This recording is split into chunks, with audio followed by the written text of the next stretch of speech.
The mountain wind howled through the auction house as Nancy Green collapsed to her knees, her pregnant belly straining against her worn dress. The crowd of bidders barely glanced her way, their attention fixed on the auctioneer's hammer as it fell again and again, selling off the remnants of her late husband's life. She pressed her palm against the rough wooden floor, fighting the wave of dizziness that threatened to pull her under completely. The baby inside her kicked frantically, as if sensing her distress, and she bit back a cry of pain that would have drawn unwanted attention from the vultures circling her misfortune. From the back of the room, Paul Kelly watched the scene unfold with growing fury. His massive frame filled the doorway, his weathered hands clenched into fists as he observed the spectacle before him. The mountain man had come down from his cabin in the high country for supplies, not expecting to witness the systematic destruction of a widow's life. His dark eyes tracked every movement as Nancy struggled to maintain her composure while strangers bid on her furniture, her dishes, her husband's tools. Everything that had once made a home was being scattered to the winds for a handful of coins. The auctioneer, a thin man with calculating eyes named Dennis Stewart, barely paused when he noticed Nancy's distress. His voice carried over the murmur of the crowd as he gestured toward a delicate china set that had belonged to Nancy's grandmother. The bidding was fierce, and Paul could see the tears streaming down Nancy's face as she watched her family's heritage being sold to pay debts she had never incurred. Her husband's gambling had left her with nothing but creditors and shame, and now even her shelter was being stripped away piece by piece. Before we see how this ends, tell us where you were watching from and hype this video in the comments. This story of unexpected salvation in the darkest hour will test every assumption about strength, protection, and what it truly means to claim someone as your own.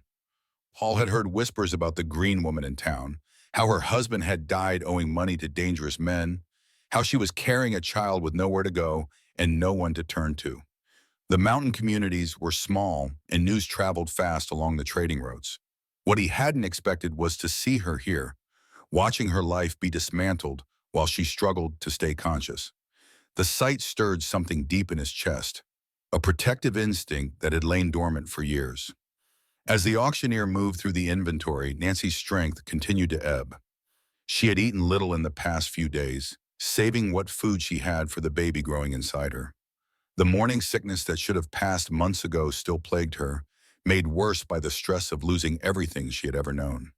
Her hands trembled as she tried to stand, but her legs betrayed her, and she sank back down onto the cold floor. The crowd was growing restless, eager to move through the remaining items and claim their bargains. Paul watched as several men eyed Nancy herself with the same calculating look they had given her possessions. He had seen that look before, knew what it meant, and his jaw tightened with barely controlled rage. In communities where women were scarce and money scarcer still, a pregnant widow represented opportunity to the wrong kind of man. They saw vulnerability where they should have seen strength, saw desperation where they should have seen dignity. Nancy felt the weight of those stares and pulled her shawl tighter around her shoulders. She had known this day would come, had prepared herself for the loss of her home and belongings, but she had not anticipated the hunger in the eyes of the men watching her. Her husband's debts had made her a commodity, and she understood with growing horror that the auction might not end with her possessions. In settlements where the law was whatever the strongest man decided it was, a woman alone had few protections. The auctioneer's voice cut through her growing panic as he announced the final items.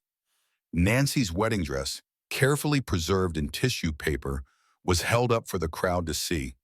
The delicate lace had been her mother's and her mother's before that, a symbol of hope and new beginnings that now seemed like a cruel joke. The bidding was swift and merciless, and Nancy closed her eyes as the dress disappeared into the hands of a stranger who would probably use it for rags or kindling. Paul had seen enough. He pushed through the crowd, his presence causing people to step aside instinctively. The mountain man was known by reputation, if not by sight, and few were willing to challenge someone who lived alone in the wilderness and emerged only when necessity demanded it. His footsteps were heavy on the wooden floor as he approached Nancy's position near the front of the room. Nancy looked up as a shadow fell across her, expecting to see another creditor or opportunist ready to claim what remained of her dignity. Instead, she found herself staring into the weathered face of a man she had never seen before. His eyes were the color of storm clouds, and his dark hair was longer than fashion dictated, but there was something in his expression that made her breath catch in her throat. It was not pity she saw there, nor the predatory interest that had made her skin crawl. It was recognition, as if he understood something about her situation that she had not yet grasped herself. Paul knelt beside Nancy without a word, his massive hands gentle as he helped her to her feet. She swayed against him, and he steadied her with an arm around her waist, careful not to put pressure on her swollen belly. The crowd watched this interaction with growing interest, sensing drama that might prove more entertaining than the auction itself. Whispers began to circulate about the mountain man and his intentions toward the pregnant widow. Auctioneer paused in his presentation, unsure how to handle this interruption. Dennis Stewart had been conducting auctions for years, but he had never had someone interfere with the proceedings in quite this manner. He cleared his throat loudly, hoping to regain control of the situation, but Paul's attention remained focused entirely on Nancy. The mountain man was studying her face, noting the pallor of her skin and the way she struggled to remain upright. Nancy tried to pull away, embarrassed by her weakness and confused by this stranger's kindness. She had learned not to trust unexpected gestures of help, as they usually came with strings attached that she could not afford to accept. Her voice was barely a whisper when she spoke, thanking him for his assistance but insisting she could manage on her own. Paul's response was equally quiet, but there was steel beneath the gentle words as he told her that managing alone was no longer an option. The crowd pressed closer, drawn by the unfolding drama. Several of the men who had been eyeing Nancy with interest now looked uncertain, unwilling to challenge the mountain man's obvious claim on her attention. Paul's reputation preceded him, stories of his skill with weapons and his willingness to use them when necessary. He was not a man to cross lightly, and his protective stance over Nancy sent a clear message to anyone considering making trouble. Dennis Stewart decided to regain control by moving forward with the auction, announcing that the final item was Nancy herself. The words hung in the air like a physical blow, and Nancy's face went white with shock and humiliation.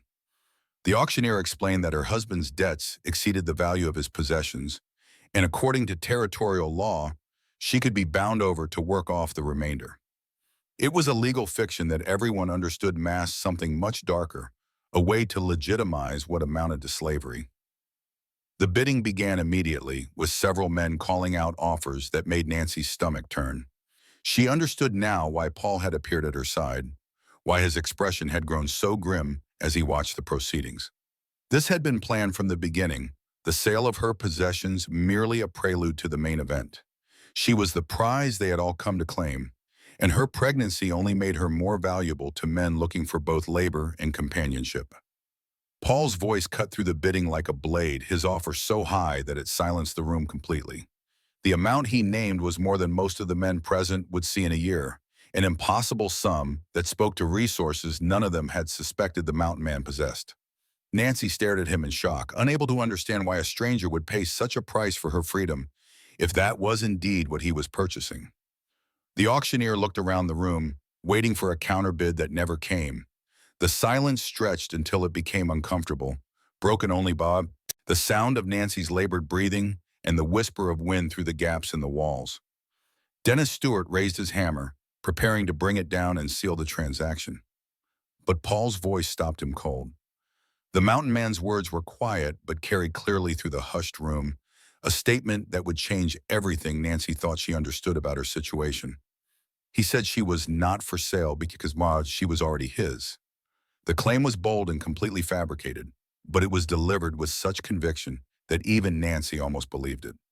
Paul explained that they had been married in a ceremony recognized by mountain law, a union that predated her husband's debts and therefore nullified any claim the creditors might have on her person. It was a masterful lie delivered with the authority of a man who had never been questioned and did not expect to be challenged now. The room erupted in confusion and angry voices as Paul's claim sank in. Several of the bidders protested loudly, demanding proof of this alleged marriage and questioning the validity of mountain law and territorial court. Dennis Stewart looked uncertain, caught between completing a profitable transaction and avoiding legal complications that could arise from selling a woman who might already belong to another man. The situation was unprecedented in his experience, and he had no clear guidance on how to proceed. Nancy found herself caught between terror and hope as she processed Paul's words.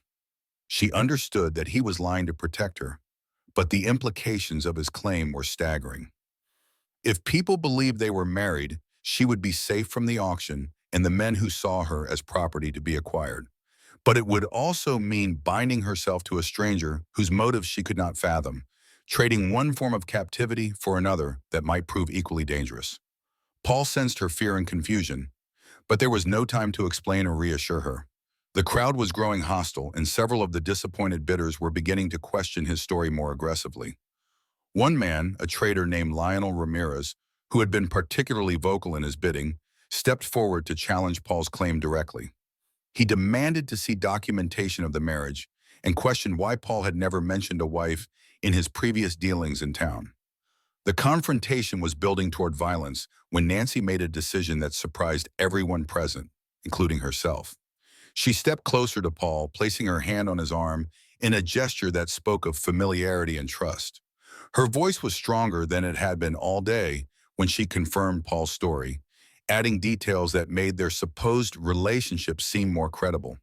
She spoke of a ceremony conducted by an elder in the high country, of vows exchanged under an open sky with the mountains as witnesses.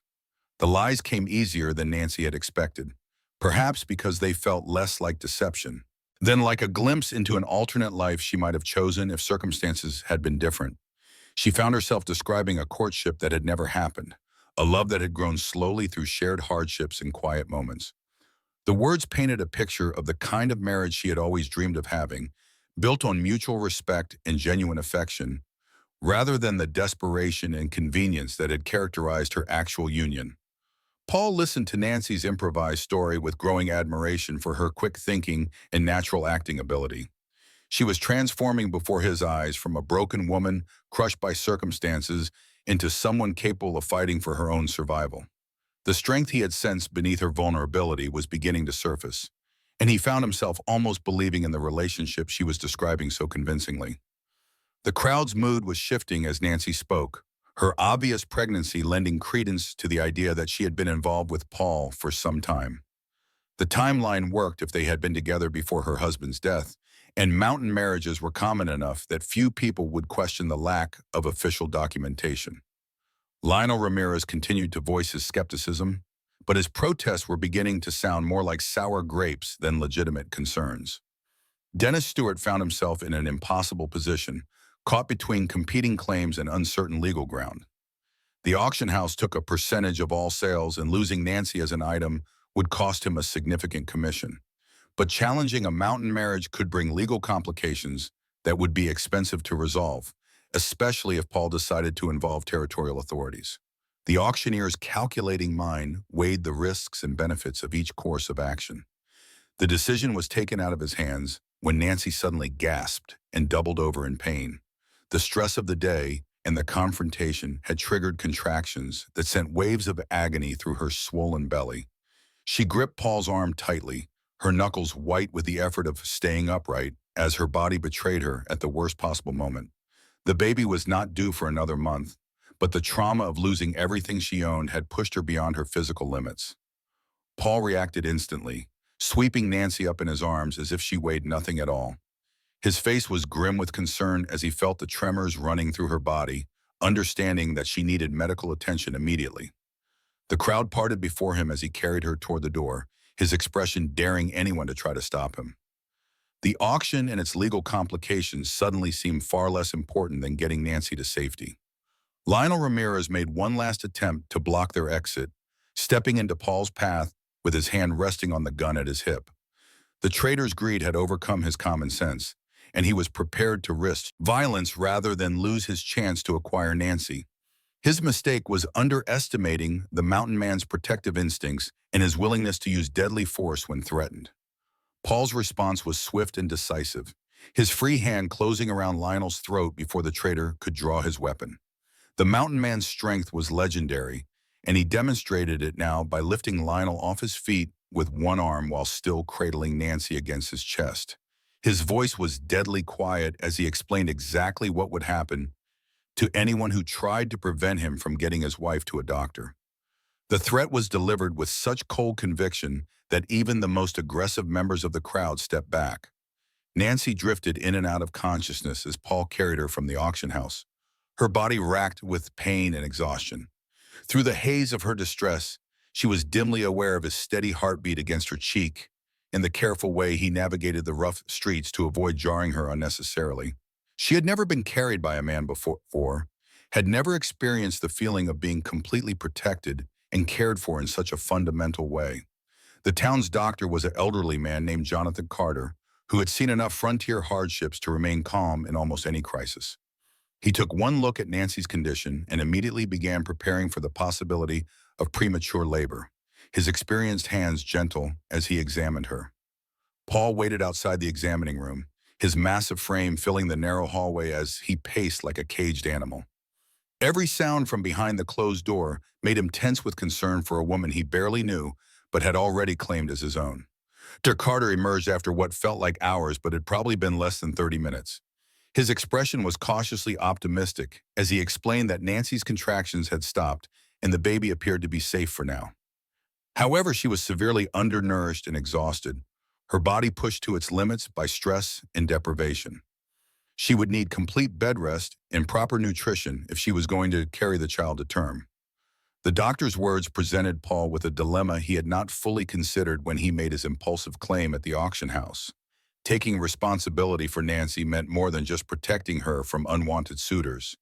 It meant providing for her and her unborn child in a very real and practical sense. His mountain cabin was isolated and primitive, hardly suitable for a pregnant woman who needed medical care and comfort. Yet bringing her to town would expose them both to continued scrutiny and potential challenges to their fabricated marriage.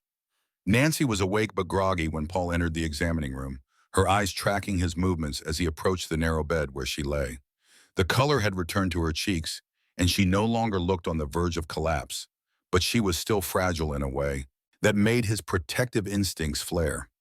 She tried to sit up when she saw him, but he gently pressed her back against the pillows with a touch that was surprisingly tender for such large hands.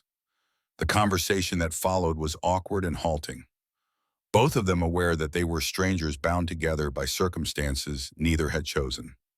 Nancy thanked him for what he had done at the auction, her voice soft with genuine gratitude, but she also made it clear that she understood their arrangement was temporary. She had no intention of holding him to a marriage that existed only in the minds of people who had witnessed their performance. Paul's response surprised her with its intensity. He explained that his claim had not been entirely fabricated, that mountain law did recognize unions formed under extraordinary circumstances for mutual protection and survival. What they had created in the auction house could become real if they both chose to honor it, a partnership based on necessity that might grow into something deeper over time. He was offering her a choice, but he was also making it clear that he would not abandon her regardless of her decision. The weight of that offer settled over Nancy like a blanket, both comforting and overwhelming. She had never known a man who put her needs before his own, who offered protection without demanding submission in return. Paul's proposal was not romantic in the traditional sense, but it was honest in a way that her first marriage had never been. He was offering her partnership rather than ownership, respect rather than control. Before she could respond, the door burst open and Lionel Ramirez entered with two other men, their faces set with determined anger. The traitor had not given them his claim on Nancy, and he had recruited allies to help him challenge Paul's story about their marriage. They demanded proof of the union and threatened to involve territorial authorities if Paul could not produce documentation. The confrontation Nancy had hoped to avoid was happening anyway, and she felt her newfound strength wavering under the pressure. Paul rose from his chair beside Nancy's bed, his movement fluid and dangerous despite his size. The three men had made a serious error in judgment by cornering him in a confined space where his superior strength and reach would be decisive advantages. His voice was calm as he asked them to leave, but there was an undertone of violence that made the hair on Nancy's arm stand up. She had seen angry men before, but never one who radiated such controlled lethality. The standoff stretched taut as wire, three desperate men facing one who had nothing left to lose. Lionel Ramirez had brought Jonathan Carter and Donald Howard as backup, both of them rough traders who were used to taking what they wanted through intimidation and force. They had not expected to find Paul so composed or so clearly prepared for violence. The mountain man's reputation was based on stories and rumors, but seeing him in person made those tales seem suddenly very credible. Nancy watched the confrontation unfold with growing terror, not for herself but for Paul. She understood that he was outnumbered and that the three men had not come to talk. Lionel's hand rested on his gun, and his companions had positioned themselves to block the door and any escape route. They intended to settle the matter here and now, regardless of the consequences. Her mind raced as she tried to think of some way to prevent the bloodshed that seemed inevitable. The tension broke when Donald Howard made the mistake of reaching for his weapon first. Paul's response was lightning fast, his massive fist connecting with the man's jaw before the gun had cleared leather. The sound of breaking bone was audible even over Donald's scream of pain, and he crumpled to the floor, clutching his ruined face. The violence was sudden and shocking in its efficiency, a demonstration of what happened when desperation met genuine skill. Jonathan Carter hesitated, his confidence shaken by seeing his companion dispatched so easily. That moment of uncertainty cost him dearly as Paul turned his attention to the second threat. The mountain man's hands closed around Jonathan's throat, lifting him off his feet with the same casual strength he had displayed at the auction house. The trader's eyes bulged with terror as he realized he had gravely underestimated the man he was trying to intimidate. Lionel Ramirez finally drew his gun, but his hands were shaking so badly that his aim was wild. The shot went high, shattering a window and bringing Dr. Carter running from the front of his office. The elderly physician took in the scene with practiced calm, his medical training overriding any shock at finding violence in his examining room. He had treated enough gunshot wounds and knife fights to know when to intervene and when to stay clear. Paul released Jonathan Carter and turned toward Lionel with deadly intent. The traitor was fumbling to reload his single-shot pistol, his fingers clumsy with panic as he tried to prepare for a second attempt. Nancy could see that he would not succeed in time, that Paul would reach him before the weapon was ready to fire again. The mountain man's face was set in lines of grim determination, and she knew that Lionel was about to join his companion on the floor. The moment stretched like eternity as Paul advanced on the terrified traitor. Nancy found her voice at last, calling out to stop him before he crossed a line that could not be uncrossed. Her words cut through the red haze of Paul's anger, reminding him that she was watching and that his actions would affect her as much as him. The sound of her voice was enough to make him pause, his hands inches from Lionel's throat. That pause was all the traitor needed to break and run, abandoning his wounded companions as he fled through the shattered window. Jonathan Carter followed as quickly as his bruised throat would allow, supporting Donald Howard as they made their escape. The confrontation was over almost as quickly as it had begun, leaving Paul and Nancy alone with Dr. Carter in the wreckage of the examining room. The elderly physician surveyed the damage with resignation, having seen too many such incidents to be particularly surprised by this one. He checked Nancy's pulse and blood pressure, confirming that the stress had not triggered another episode of contractions. Her condition remained stable, but the excitement had not been good for her or the baby. Dr. Carter recommended that she be moved somewhere quiet and safe where she could rest without fear of further disturbances. Paul's cabin in the high country seemed like the obvious solution, despite its isolation and primitive conditions. The mountain retreat was defensible and far from the reach of men like Lionel Ramirez, but it was also a day's hard ride from medical help if complications arose. Nancy would be trading safety for security, accepting the protection Paul offered while acknowledging the risk that came with it. The decision was made easier by the arrival of the town marshal, a harried man who had heard the gunshot and come to investigate.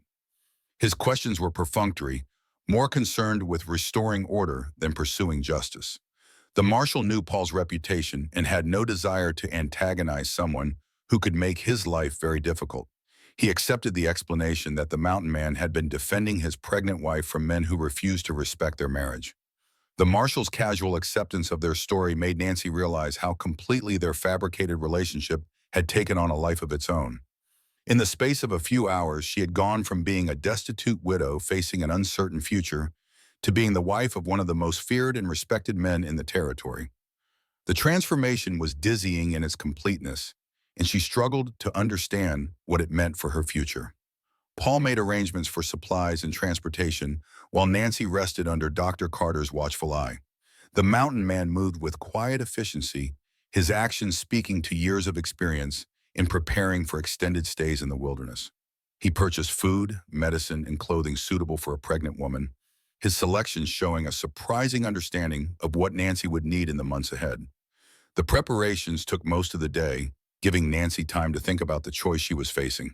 She could refuse Paul's protection and try to make her own way in a world that had already demonstrated its hostility toward women in her situation. The auction had shown her exactly what fate awaited a pregnant widow with no resources and no family to support her. Alternatively, she could accept Paul's offer and trust her future to a man she barely knew, but who had already proven his willingness to fight for her safety. The decision was complicated by her growing awareness of Paul as a man rather than simply a protector. She had noticed the gentle way he handled her despite his obvious strength, the careful consideration he showed for her comfort and dignity. His actions spoke of a character that was at odds with his fearsome reputation, suggesting depths she had not expected to find in someone who lived alone in the wilderness. As evening approached, Carter pronounced Nancy well enough to travel if she took the journey slowly and rested frequently. The elderly physician had prepared a medical kit with instructions for Paul, acknowledging that the mountain man would need to serve as both husband and nurse in the weeks ahead. The responsibility was daunting, but Paul accepted it with the same quiet determination he had shown throughout the crisis. The wagon Paul had acquired was sturdy, but not particularly comfortable, its wooden bed softened only by blankets and a thin mattress. Nancy settled herself as best she could for the long journey ahead, her hand resting protectively on her swollen belly. The baby had been quiet since the morning's excitement, and she found herself hoping that the child had inherited some of her own resilience, along with whatever traits it might have received from its father. Paul took his place on the driver's seat and guided the horses out of town as the sun set behind the mountains. The streets were largely empty, but Nancy could feel eyes watching them from windows and doorways as they passed. News of the day's events had spread quickly through the small community, and their departure was being noted by people who would have opinions about what had transpired. The road into the high country was rough and winding, carved from the mountainside by men who had valued directness over comfort.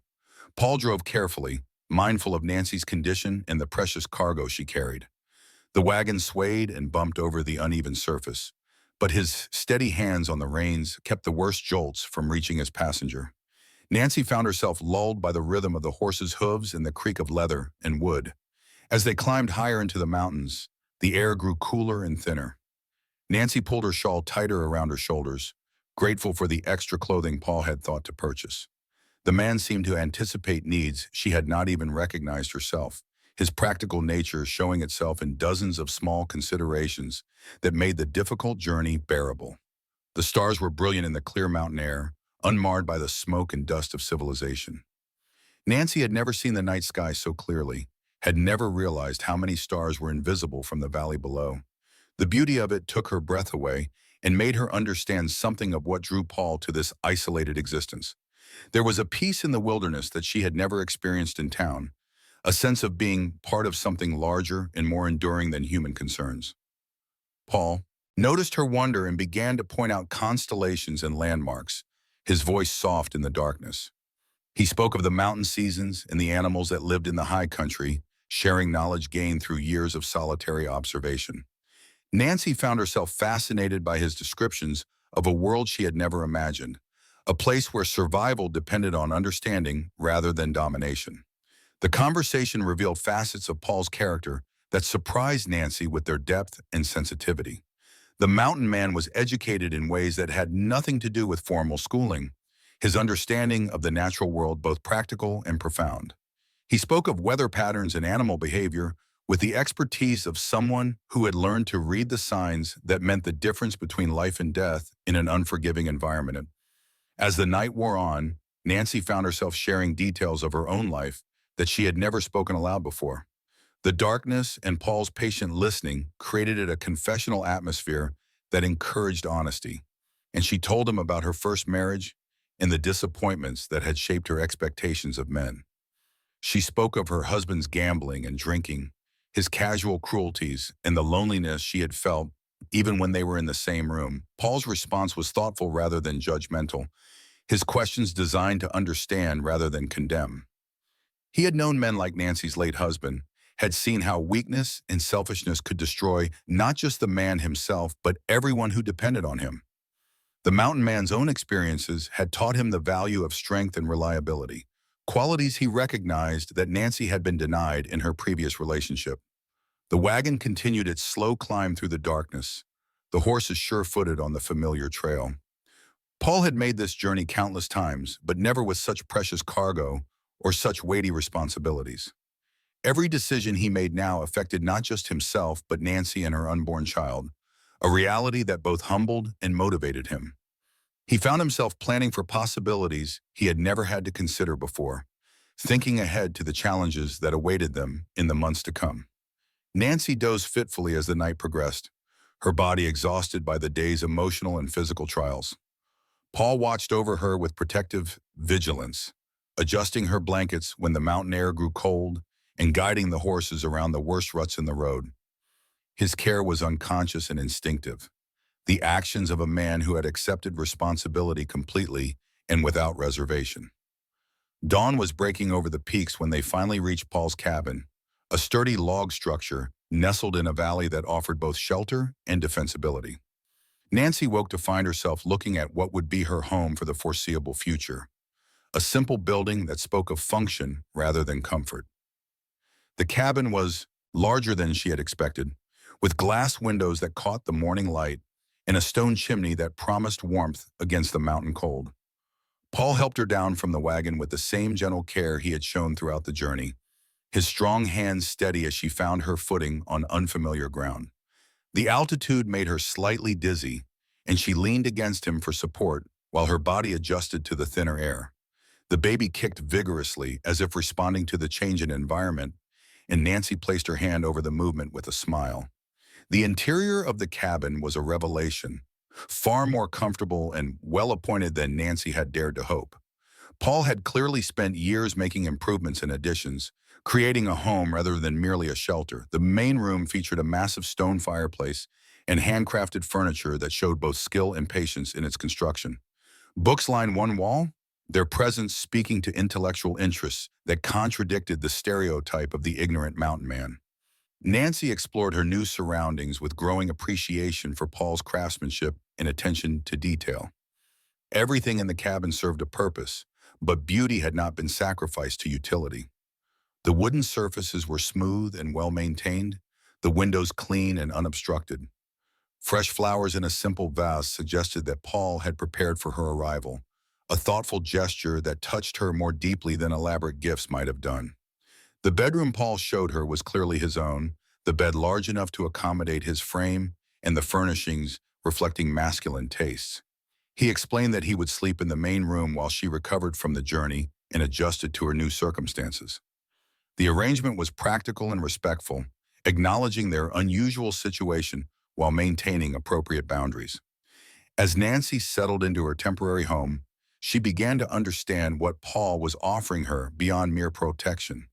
He was sharing his life with her, opening his private world to someone he barely knew because circumstances had made her his responsibility. The gesture required trust and faith on both their parts, a willingness to believe that their fabricated relationship might become something real and meaningful. The first few days in the mountain cabin established routines that would define their shared existence. Paul rose before dawn to tend the animals and check his traps, returning with fresh meat and reports of weather conditions that would affect their daily plans. Nancy found herself taking over the domestic tasks that Paul had previously managed alone, her presence transforming the bachelor quarters into something that felt more like a true home. The work was physically demanding, despite Paul's efforts to spare her the heaviest chores. Nancy insisted on contributing to their shared survival, her pride refusing to let her remain completely dependent on his generosity. She cooked and cleaned and mended clothes, her skills complementing his in ways that created a natural division of labor. The partnership was practical rather than romantic, but it was built on mutual respect and genuine appreciation for each other's contributions. Paul proved to be surprisingly good company during the long mountain evenings. He was well-read and thoughtful, his conversation ranging from practical matters to philosophical questions that revealed the depth of his thinking. Nancy found herself looking forward to their talks by the fireplace. discussions that challenged her assumptions and expanded her understanding of the world beyond the valley where she had lived her entire life. The isolation that Nancy had feared became a source of strength rather than loneliness. Without the constant judgment and interference of others, she and Paul were free to develop their relationship at their own pace and in their own way. The pretense that had brought them together gradually gave way to genuine friendship, and friendship began to deepen into something that neither of them had expected to find. Nancy's pregnancy progressed without major complications, her body responding well to the better nutrition and reduced stress of mountain life. Paul proved to be an attentive caregiver, his practical knowledge of animal husbandry translating surprisingly well to human needs. He monitored her health with the same careful attention he gave to his livestock, ensuring that she rested when necessary and ate properly despite her occasional lack of appetite. The baby became a constant presence in their conversations and planning, a future they were building together despite the unusual circumstances of their union. Paul began making preparations for the birth, reading medical texts and gathering supplies that might be needed when the time came. His dedication to ensuring Nancy's safety during labor moved her deeply, evidence of how completely he had accepted responsibility for both her and the child.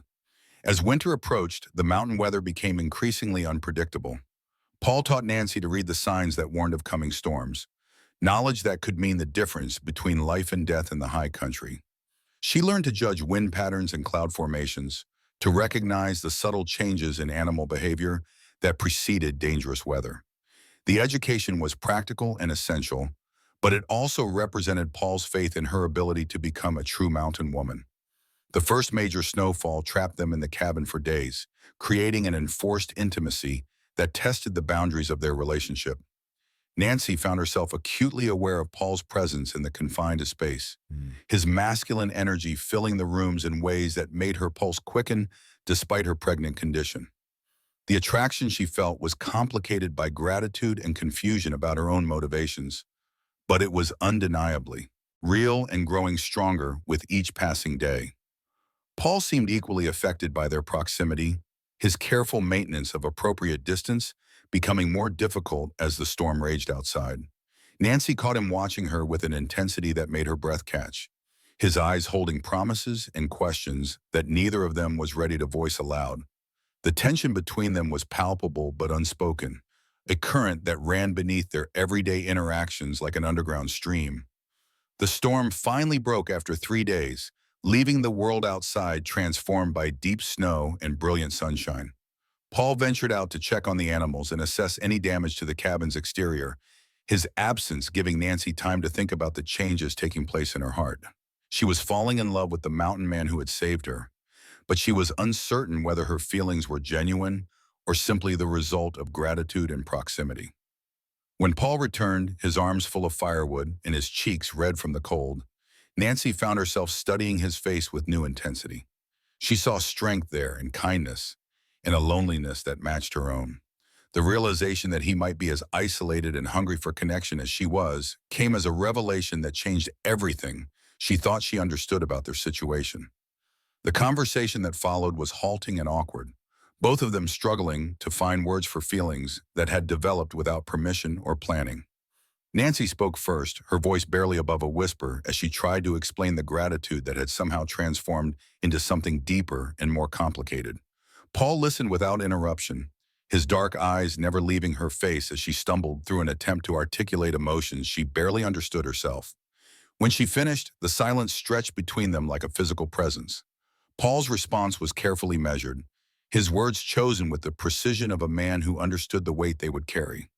He spoke of his own growing feelings, the way Nancy's presence had awakened needs and desires he had thought buried forever. The mountain man who had lived alone for years found himself imagining a future that included shared mornings and whispered conversations, and the sound of children's laughter echoing through the valley. The admission changed everything between them, sweeping away the careful boundaries they had maintained since arriving at the cabin. Nancy found herself moving closer to Paul, drawn by an attraction that was both physical and emotional. When he reached for her, his touch was gentle despite the obvious hunger in his eyes, his hands trembling slightly as they cupped her face with reverent care. Their first kiss was tentative and sweet, a question asked and answered without words. Nancy felt tears on her cheeks as Paul's lips moved against hers, the simple contact awakening feelings she had never experienced with her first husband. This was what she had dreamed of as a young woman, the connection she had hoped to find in marriage, but had given up believing was possible. Paul pulled back to look into her eyes, searching for any sign of doubt or regret. What he found there was wonder and desire, and a trust that humbled him completely. Nancy's hand came up to trace the line of his jaw, her touch feather-light but burning like a brand against his skin. The moment was perfect and fragile, balanced on the edge of transformation that would change both their lives forever. The baby chose that moment to kick vigorously, a reminder of the complex reality they were navigating. Nancy laughed through her tears as Paul's hand joined hers on her swollen belly, his expression softening with amazement as he felt the child's movement. The life growing inside her was not his biologically, but he was already claiming it as surely as he had claimed Nancy herself at the auction house. That night they lay together for the first time, not as strangers bound by circumstance, but as a man and woman choosing to build a life together. Paul's lovemaking was gentle and patient, his concern for Nancy's condition tempering his passion, but not diminishing it. She had never felt so cherished or desired, had never understood how physical intimacy could be an expression of emotional connection rather than merely a physical need. The weeks that followed were a honeymoon period in the truest sense, a time of discovery and growing closeness that transformed their practical partnership into something deeper and more enduring. Paul showed Nancy the secret places in his mountain domain, sharing the beauty and wonder he had found in solitude. She began to understand why he had chosen this life, why he valued independence and self-reliance above the comforts and conveniences of civilization. Nancy's own transformation was equally dramatic, her confidence growing as she mastered the skills needed to thrive in the mountain environment. She learned to shoot and trap and preserve food, her city-bred softness was she giving way to a strength she had never known she possessed. Paul was a patient teacher, his pride in her accomplishments evident in every smile and word of encouragement.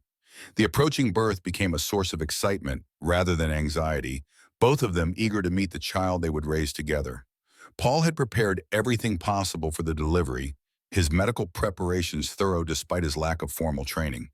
Nancy trusted him completely, her faith in his ability to keep her and the baby safe absolute and unwavering. When labor finally began on a clear February morning, Nancy was as ready as anyone could be for the ordeal ahead. Paul remained calm and supportive throughout the long hours of contractions, his presence a constant source of strength and reassurance.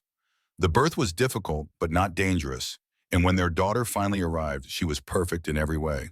That mattered.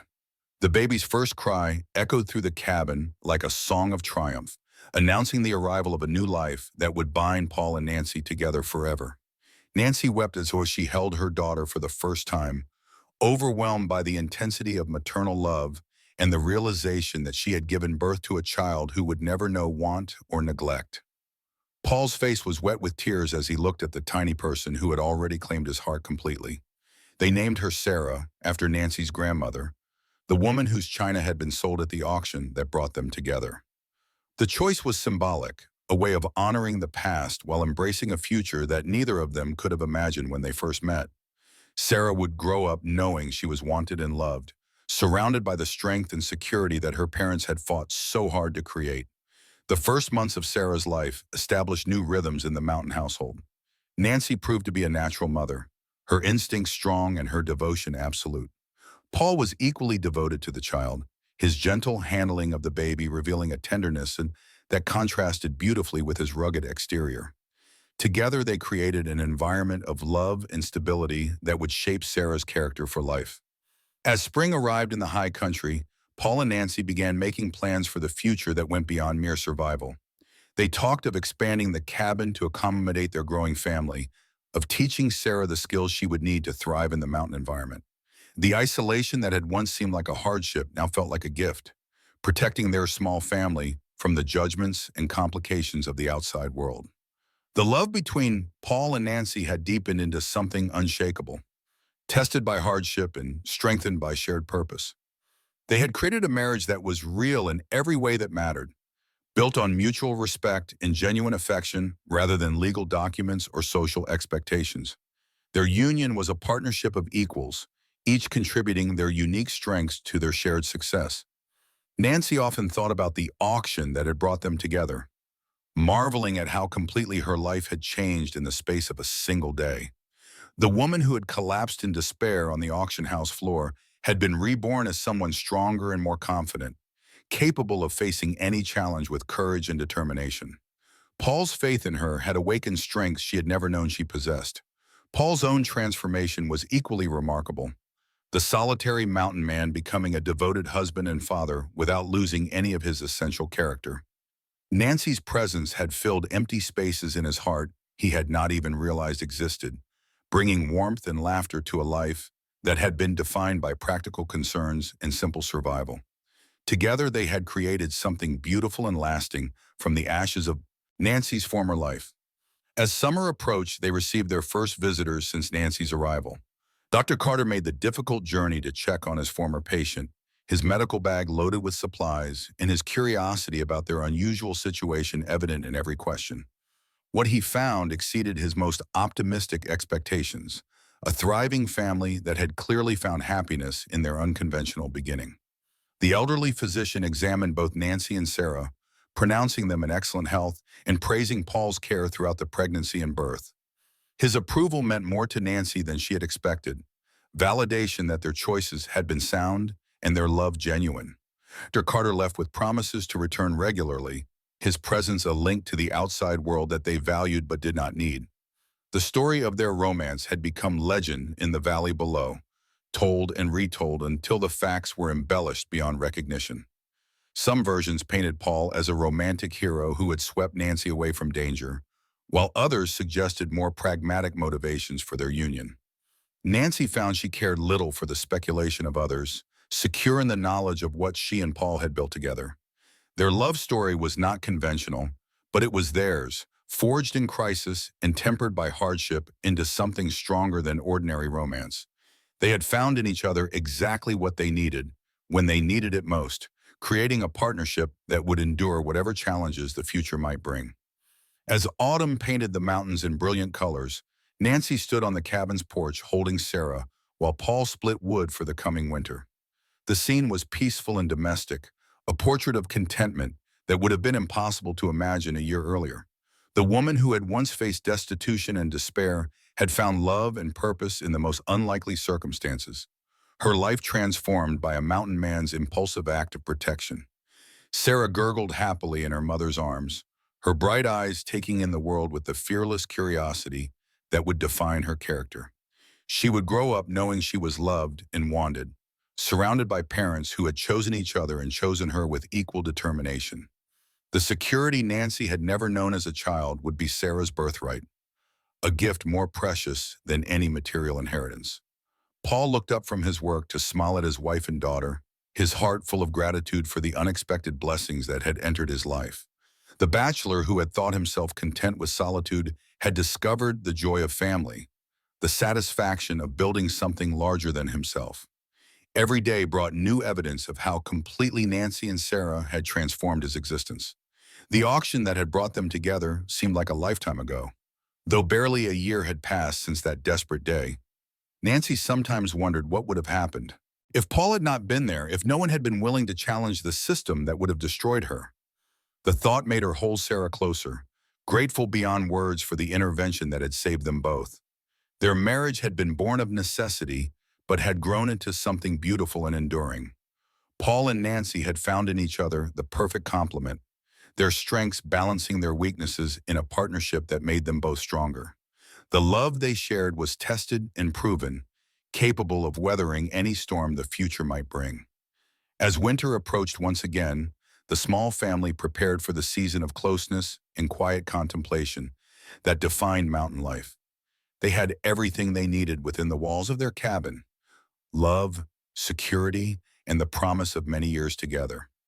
The isolation that others might find daunting was their greatest treasure, protecting the sanctuary they had created from the harsh judgments of the outside world.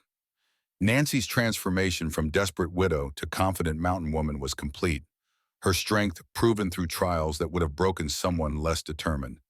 She had learned to trust her own judgment and abilities, to value herself as Paul valued her. The woman who had once believed herself worthless had discovered her true worth in the eyes of someone who mattered. Paul's declaration at the auction house had been both a lie and a prophecy, creating a truth that existed only in potential until they chose to make it real. His claim that Nancy belonged to him had become mutual belonging, a partnership of choice rather than circumstance. They had made themselves into the couple he had pretended they already were. The mountain winds that had once seemed threatening now sang lullabies to their daughter. The harsh environment transformed into a nurturing home through love and determination. Nancy had found her place in the world at last, not as someone's property or burden, but as a woman of value and strength. The auction that had nearly destroyed her had instead given her everything she had ever dreamed of finding. As the first snows of winter began to fall, Nancy and Paul stood together watching the flakes dance in the firelight streaming from their windows. Sarah slept peacefully in her cradle, secure in the knowledge that she was loved and protected. The family that had been created through crisis and deception had become the truest thing in all their lives, a love story that would endure through all the seasons yet to come. Their mountain sanctuary held all the wealth that mattered, each other, their daughter, and a future bright with possibility stretching endlessly before them like the star-filled sky above their peaceful valley home.